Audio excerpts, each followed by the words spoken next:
It was 11:45 p.m. on a Tuesday when the notification lit up my phone. It wasn't a drunk text from my sister, Chloe. It was a formal digital service of process. I opened the attachment and felt the air leave the room. Chloe wasn't just contesting our grandfather's will. She was suing me for fiduciary negligence. She demanded the entire estate to cover the debts of her failing fashion startup. I stared at the blue light reflecting in my glasses. The audacity wasn't just insulting. It was breathtaking. Before we open the evidence file, I want to know who I'm talking to. Drop a comment with your city and the current time where you are right now. Let's see how far this story travels. I didn't scream. I didn't throw my phone across the room. I didn't even call our parents, Nicole and Thomas, to ask if they knew their youngest daughter had just declared war on her own flesh and blood. In my line of work, we call that a tell. If I reacted, I would be giving them data. I would be letting them know that their strike had landed, that I was hurt, that I was scrambling. And I wasn't scrambling. I walked down the hallway to my home office. It's a space Chloe hates. She calls it sterile and soulless. I call it efficient. There are no vision boards here. No inspirational quotes about manifesting your destiny. Just 3 high-definition monitors, a shredder that can chew through staples, and a server rack bolted to the floor. The air conditioning hums at a constant 68 degrees. It is cold, precise, and completely under my control. I sat in my ergonomically corrected chair and woke the screens. The blue light washed over my face, stripping away the warmth of the evening. Most people think silence is a void. They think it's an absence of action. They are wrong. Silence is a container. It is a strategic vacuum. When you don't react to an aggressor, they fill that silence with their own anxiety. They start guessing. Did she get it? Is she crying? Is she calling a lawyer? Is she coming over with a baseball bat? They project their own fears into the quiet. And while they are busy spinning out, I am busy working. I entered my 2-factor authentication code and accessed my secure personal server. I didn't have to search for the files.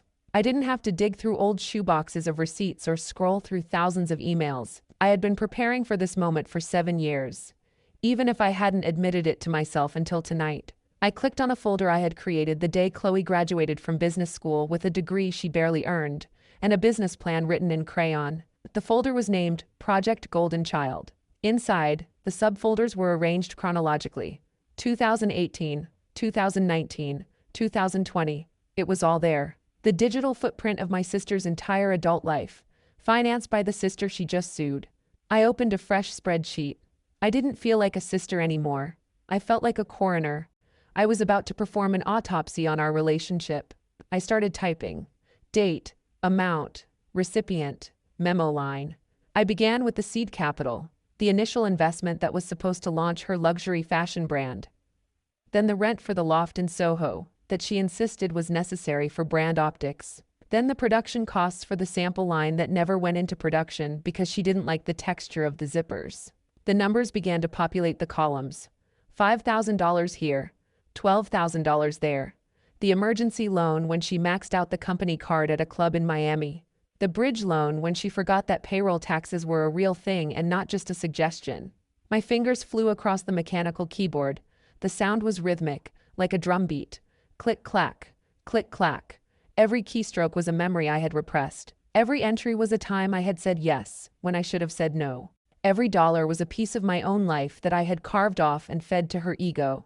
I watched the total sum at the bottom of the screen climb. It moved past 50,000, past 100,000. It kept climbing. Anger is a volatile fuel. It burns hot and fast, and it makes you sloppy. I wasn't angry. I was calculating. I was building a wall, brick by brick, receipt by receipt. They wanted a fight about feelings. They wanted to talk about emotional distress and family obligation. Fine, we could talk about that. But first, we were going to talk about the math. I worked through the night. I didn't feel tired. I felt a cold, terrifying clarity. By the time the sun started to bleed through the blinds, I had the first draft of the timeline. It wasn't just a list of debts. It was a map of their entitlement and my complicity. I saved the file. I leaned back in my chair and looked at the phone that was still silent on my desk. I hadn't sent a single text. I hadn't made a single sound. Let them think I'm weak. Let them think I'm scared. Let them think I'm just the quiet, boring auditor who writes the checks and cleans up the messes. They were about to learn the difference between a checkbook and a ledger. One is for spending. The other is for judgment. And court was now in session. The cursor blinked in the first cell of the spreadsheet. 2017, the year it all started. I typed in the first major figure, $45,000. Memo line, seed capital. I closed my eyes and the memory washed over me. Not as a hazy, nostalgic film, but with the sharp, high-definition clarity of a crime scene photo. We were in our parents' living room. Chloe was standing in front of the fireplace, pitching her vision. She didn't have a business plan. She had a mood board. It was covered in fabric swatches, magazine cutouts of Paris Fashion Week, and photos of influencers she wanted to be friends with. "It's not just clothing," she had said, her voice breathless with the kind of confidence that only exists in people who have never had to pay their own rent. "It's a movement. It's eco-conscious luxury for the digital nomad." My mother, Nicole, was beaming. My father, Thomas, was nodding as if he were listening to Steve Jobs unveil the iPhone. They looked at me. They didn't have the liquidity to fund a startup. They had leveraged themselves to the hilt to keep up appearances at the country club. But I had a signing bonus. I had savings. I had the steady, boring job at the firm. "Jasmine," my mother had said, resting a hand on my arm. The smell of her perfume, something floral and expensive that masked the scent of their impending insolvency, was suffocating. "You have the resources. Invest in your sister. She's going to be the next big thing. Don't be so stingy." Stingy. That was their favorite word for me. I typed in the next entry. $6,500. Memo line. Soho Loft security deposit. Chloe insisted she couldn't design in Queens. She needed the energy of downtown. I remembered visiting that loft. It was filled with samples of vegan leather that she had discarded because the hand feel wasn't buttery enough. Thousands of dollars of material, piled in the corner like trash. I was eating meal-prepped rice and beans out of Tupperware containers for lunch every day to rebuild my savings, while she was ordering $20 salads and complaining about the lighting in her studio. When I tried to bring up her burn rate, my father scoffed. "You're obsessed with money, Jasmine. You need to look at the big picture. Chloe is a visionary. You can't put a price tag on creativity." "But you can." I was looking at it right now. I scrolled down to 2019, the year of the pop-up shop in the Hamptons. $12,000 for a weekend rental. 0 sales. She blamed the weather. She blamed the location. She blamed me for bad energy. Grandpa George had been there that weekend. I remembered him sitting in the corner of the empty pop-up shop, his hands resting on his cane. He didn't say a word while Chloe threw a tantrum about the lack of foot traffic. He just watched. He watched her scream at the caterers. He watched my parents soothe her ego, and then he looked at me, standing by the register that hadn't opened once. He tapped his cane on the floor. Tap, tap, tap. It was a code, a rhythmic acknowledgement of the reality we were both seeing. He knew I wasn't the stingy sister. He knew I was the involuntary angel investor in a company that manufactured nothing but delusion. I entered the final total for 2021, the rebranding phase. Another $18,000 gone. By the time I reached the bottom of the spreadsheet, the sum was staggering. $280,000. That wasn't just money. That was a house. That was a retirement fund. That was my freedom, siphoned off month by month to subsidize a lifestyle I wasn't even invited to enjoy. I looked at the number. It stared back, cold and undeniable. They called me obsessive. They called me jealous. But math doesn't have emotions. Math doesn't have favorites. And math was about to be the only thing that mattered. I saved the spreadsheet. Step 1 was complete.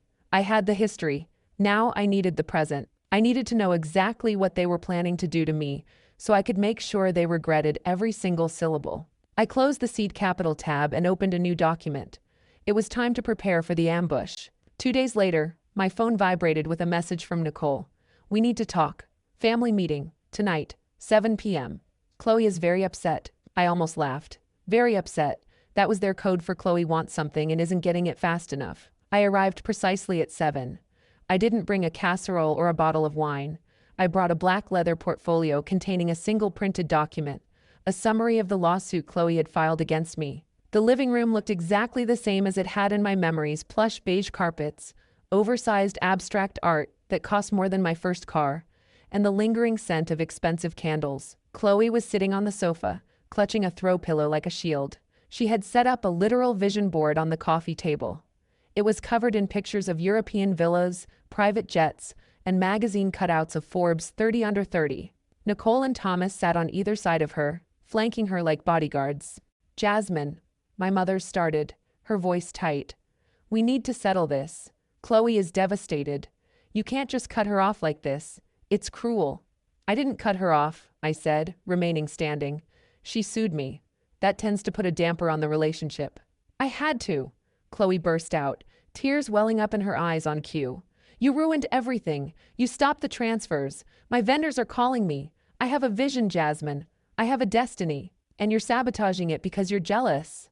Jealous. There it was. The favorite accusation of the narcissist. "I'm not jealous, Chloe," I said, my voice flat. "I'm broke. Or rather, I was broke because I spent 7 years funding your destiny. But the bank is closed." "You have a salary," Nicole interjected, as if that explained everything. "You have a steady job. Chloe is an artist. She needs support. You can absorb the loss. It's just money to you. To her, it's her soul." "It's not just money," I corrected. "It's my life. It's my retirement. It's the house I never bought. It's the vacations I never took." Chloe pointed a manicured finger at the vision board. "Look at this.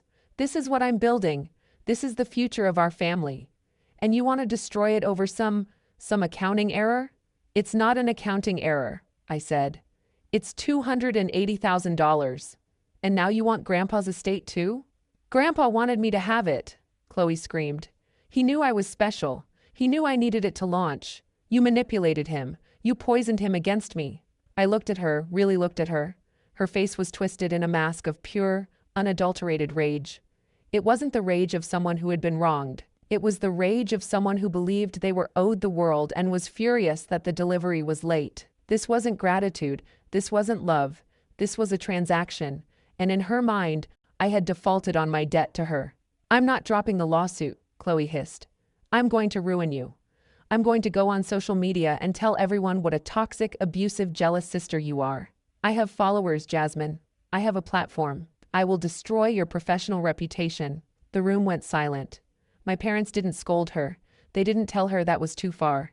They just looked at me, waiting for me to fold, waiting for me to apologize and write the check, just like I always did. But the auditor in me was already calculating the risk.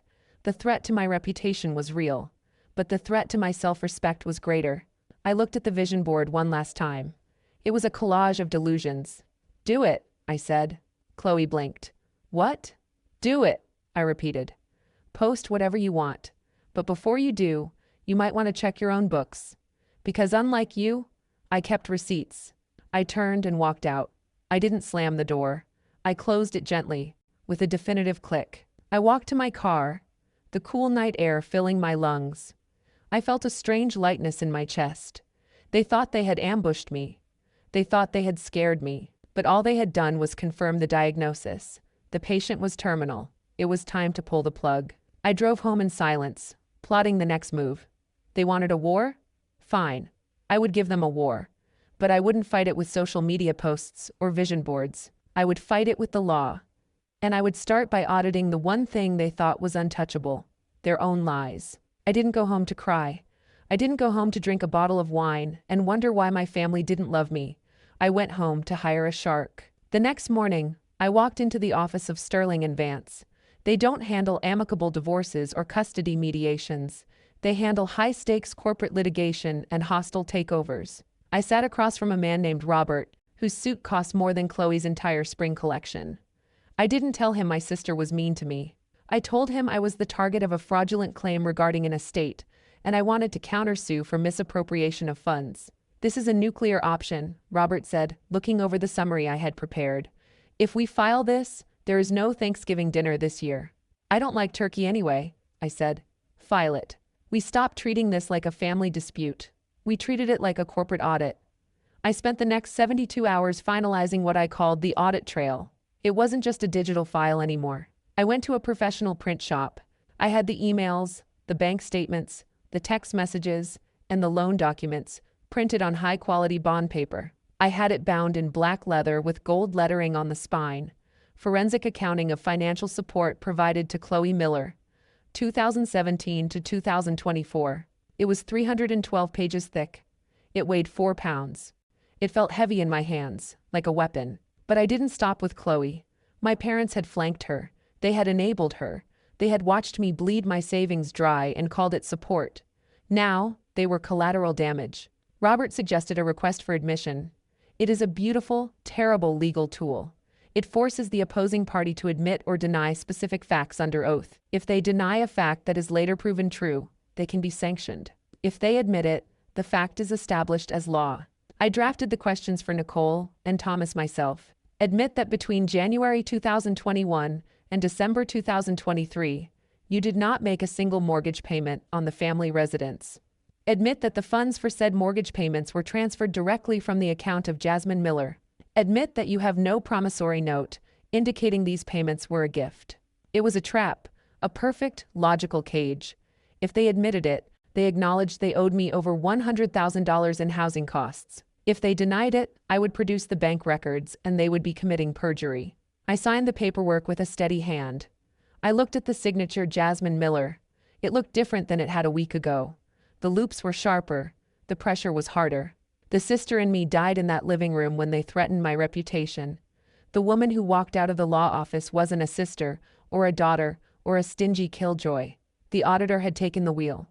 And the auditor doesn't care about feelings. The auditor only cares about the truth. I had the courier service deliver the heavy black binder and the legal notices to my parents' house at dinner time. I wanted to interrupt their meal. I wanted to ruin their appetite. The war had moved from the living room to the courtroom. And I had just brought a tank to a knife fight. The discovery phase is usually boring. It's boxes of tax returns, emails about dinner plans, and passive-aggressive text messages. But not this time. This time, it was a treasure hunt. Robert and I were in the conference room at the firm, surrounded by boxes of Grandpa George's personal files. Chloe's lawyers had demanded full disclosure of our grandfather's estate records, hoping to find evidence that I had coerced him into changing his will. What they didn't realize was that Grandpa George was a retired judge. He didn't just keep records, he kept evidence. I was going through a box labeled 2019 miscellaneous when I found it. It wasn't a secret will, it wasn't a hidden bank account. It was a single sheet of paper, folded in thirds, tucked inside a manila folder labeled Chloe, Business. I unfolded it. At the top, in bold letters, promissory note, I, Chloe Miller, promised to pay George Miller the sum of $50,000. It was signed, dated, notarized, and across the front, in Grandpa's distinct, shaky handwriting, was a single word, written in red ink, void. My heart hammered against my ribs. Void. Why void? Had he forgiven the debt? Had he decided to gift it to her after all? I flipped the page. Stapled to the back was a handwritten note from Grandpa. Loan voided due to breach of contract. Funds were not used for business inventory as agreed. Funds were used to purchase personal vehicle, Range Rover. Trust amended to prevent further access. I felt a chill that had nothing to do with the office air conditioning. Grandpa knew. He had known for years. He hadn't just cut Chloe out because he liked me better. He had cut her out because she had stolen from him. Robert, I said, my voice steady. Look at this. He came over and read the document. A slow, shark-like smile spread across his face. Well, he said, that changes the narrative. But we weren't done. The audit trail I had compiled was comprehensive, but it lacked one crucial element, the why. Why was Chloe so desperate? Why was she suing for the estate now, when her brand was supposedly thriving? I went back to the financial records. I started cross-referencing Chloe's company expenses with public filings. I pulled up the SEC database. I searched for Chloe Miller Designs. Nothing. Then I searched for the holding company listed on her invoices, Miller Vance Holdings. There it was. A Form D filing. Notice of exempt offering of securities. I clicked on the document. My eyes scanned the names of the executive officers. Chloe Miller, CEO. And there, listed as Chief Financial Officer, Silent Partner, Jasmine Miller. The room spun. I grabbed the edge of the table. I wasn't an officer. I wasn't a partner. I had never signed a single piece of paper for her company. I looked at the signature on the digital filing. It was a clumsy forgery of my own signature, the old one, the one with the soft loops I used before I became an auditor. Chloe hadn't just borrowed money. She hadn't just wasted my savings. She had used my name, my credentials, my professional license to solicit investors. She had raised over $1 million from private equity investors by claiming that a certified forensic auditor was overseeing the books. This wasn't just a family dispute. This wasn't even civil fraud. This was federal securities fraud. I looked at Robert. He was already on his phone, likely calling a forensic handwriting expert.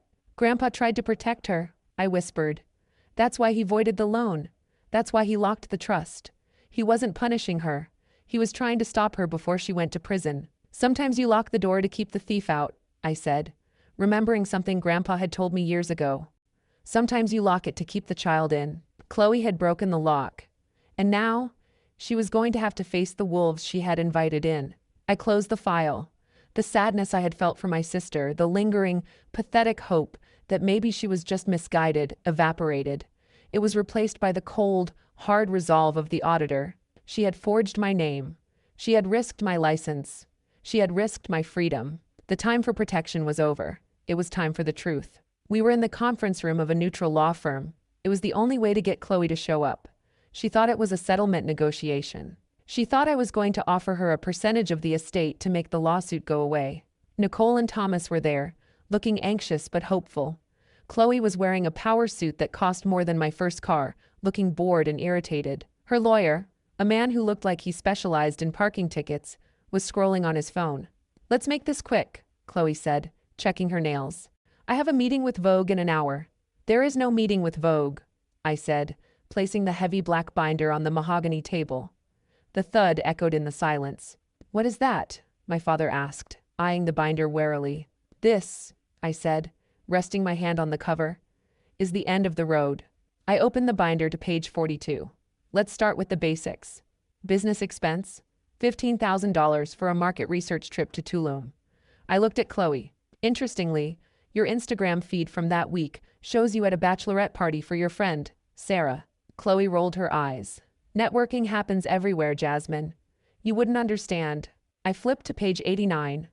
Office rent, $3,500 a month. Paid to THM Consulting. "That's funny, Dad. Isn't that the shell company you use for your country club membership?" Thomas went pale. "Now wait a minute. I'm not done," I said, my voice cutting through his protest. I turned to the final section, the kill shot.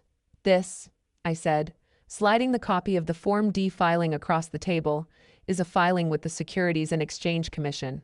Chloe glanced at it and shrugged. "So? We're raising capital. That's what successful companies do." "And this," I said, pointing to the signature line, "is my signature. Or rather, a forgery of my signature." The room went dead silent. The hum of the air conditioning suddenly sounded like a jet engine. "I never signed this," I said, looking directly at my sister. "I never agreed to be your CFO. I never agreed to be a silent partner. And I certainly never agreed to verify your financials to private equity investors." Chloe's lawyer finally looked up from his phone. He snatched the paper, read it, and then looked at his client with horror. "Is this true?" Chloe tried to laugh it off. "It was just a placeholder. Jasmine was going to sign it eventually. We just needed to get the filing in before the deadline." "That's securities fraud," her lawyer whispered. "That's federal prison." Chloe's smug mask finally cracked. "You wouldn't," she whispered, looking at me. "I'm your sister. You sued me," I reminded her. "You tried to destroy my reputation. You stole my identity to commit a felony." I closed the binder. "Here are your options. Option A. You drop the lawsuit immediately. You sign a permanent NDA stating you will never speak about me or Grandpa's estate again. You dissolve your company and refund the investors what's left of their money." "And option B?" Nicole asked, her voice trembling. "Option B," I said, standing up.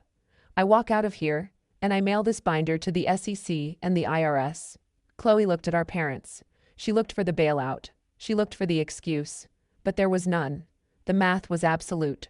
The evidence was overwhelming. "You can't do this," she sobbed. "You're ruining my life." "I didn't ruin your life," I said. "I just audited it." Chloe slumped in her chair. She looked small. The visionary was gone. All that was left was a scared child who had finally been told no. "Sign the papers," I told her lawyer. "You have 1 hour." I walked out of the conference room. I didn't look back. I didn't feel triumphant. I didn't feel happy. I felt lighter. The weight of their expectations, their entitlement, their chaos, it was gone. I had balanced the ledger. And for the first time in my life, I wasn't in the red. I sold Grandpa's brownstone 3 months later. I didn't even put a for sale sign out front. I sold it to a quiet family who promised to keep the garden exactly as it was. The proceeds cleared my debts, refilled my retirement account, and left me with enough to buy a small, modern condo in a different part of the city. A place nobody knew about. A place with a security system only I could access. I blocked their numbers. Not out of anger, but out of efficiency. An auditor doesn't keep open files on closed cases. Sometimes, late at night, I think about the sunk cost fallacy. In economics,